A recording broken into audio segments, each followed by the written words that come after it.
Ci siamo divertiti un sacco, bellissimo evento, una città gremita di gente, fantastico. È bello, c'è stata tanta gente, tanto emozionante, bellissima. Oltre 12.000 persone solo per la DJ 10, la corsa organizzata da Radio DJ che ha trasformato per una mattina l'intera città di Treviso in una grande pista per chi voleva correre o semplicemente camminare con gli amici tra gli scorci più belli della città. Put chiuso fino alle 11 e centro completamente pedonalizzato. Qualche disagio per i residenti, ma tutto è filato liscio e la giornata di sole ha agevolato le cose. Bar e ristoranti pieni, molti negozi aperti, hotel e bed and breakfast sold out, anche perché alla Ghirada e al Monigo c'era l'ultima giornata del torneo di mini rugby che ha portato in città altre circa 13.000 persone e poi ci sono tutti i pendolari che hanno approfittato delle varie manifestazioni per venire in città, circa 200.000 persone nella sola giornata di ieri, altrettante verosimilmente oggi, anche se proprio per la chiusura del PUT è più difficile per la polizia locale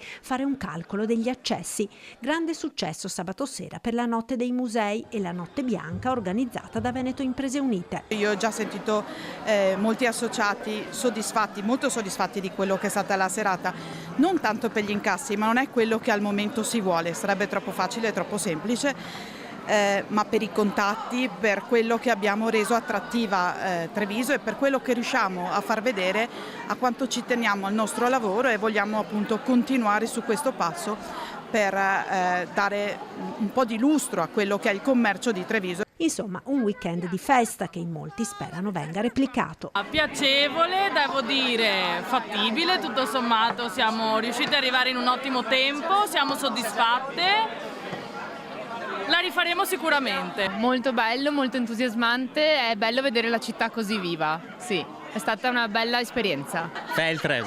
Com'è Treviso oggi così piena di gente? Bellissima, bellissima, stupendo, bella manifestazione, divertito e complimenti a tutti. Tanta gente, bella.